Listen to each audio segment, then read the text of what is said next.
جب آقا علیہ الصلوۃ والسلام نے ریاست مدینہ کو آئین عطا کیا تو یثرب کی سرزمین کے ارد گرد آباد جتنے قبائل تھے جنہیں آقا علیہ الصلوۃ والسلام نے ایڈمنسٹریٹو یونٹ کا درجہ دے دیا اور فیڈریشن کا قیام وجود میں لائے اور ان کو ایک چھوٹی چھوٹی ریاستوں کی شکل میں وجود دیا، ان کی ٹوٹل تعداد 14 تھی۔ ان میں یہود کے قبائل بھی تھے، اوس و خزرج کے قبائل بھی تھے، دیگر مذاہب کے ماننے والوں کے قبائل اور ان کے الائز کے قبائل بھی تھے۔ مگر جب ہم امریکن کانسٹیٹیوشن کی طرف جاتے ہیں تو وہاں جب جائزہ لیتے ہیں تو امریکن کانسٹیٹیوشن جب مارز وجود میں آ رہا تھا تو وہ ساری ریاستیں اور سٹیٹس جو مل کر امریکن کانسٹیٹیوشن کو توثیق دے رہی تھی ان کی تعداد 9 تھی،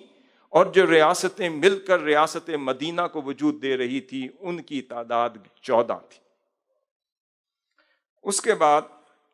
آقا علیہ الصلوۃ والسلام نے اس امت کے کانسیپٹ کی توسیع فرمائی۔ آپ نے فرمایا، اور یہ article number 30 of the constitution of Medina ہے، فرمایا ان یہود بنی اوف امت مع المؤمنین۔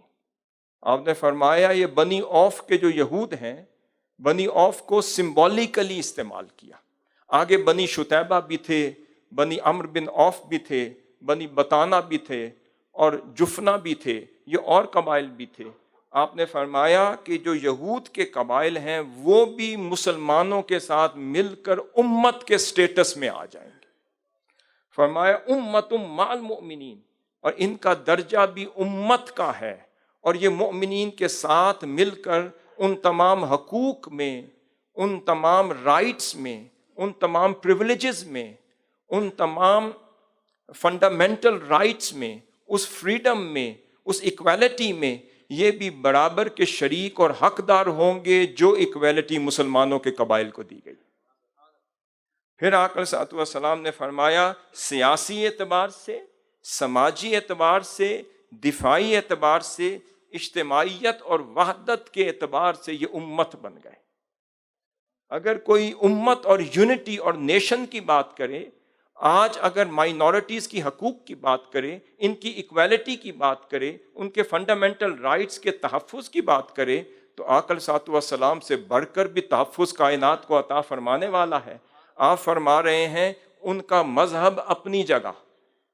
ان کے کنونشنز اپنی جگہ، ان کی تقالید اپنی جگہ، ان کی روایات اپنی جگہ، ان کے کسٹمز اپنی جگہ۔ فرمایا ان کی ثقافت آزاد ہوگی، ان کا مذہب آزاد ہوگا، ان کے ریلیجس کنونشنز میں وہ آزاد ہوں گے، مگر ریاست مدینہ کے داخلی خارجی امن اور اس دستور مدینہ کی سالمیت اور سولیڈیرٹی کے لیے سب یکجان ہو کے مقابلہ کریں گے۔ پھر آقا صلی اللہ علیہ وسلم نے فرمایا کہ لِلْيَهُودِ دِينُهُمْ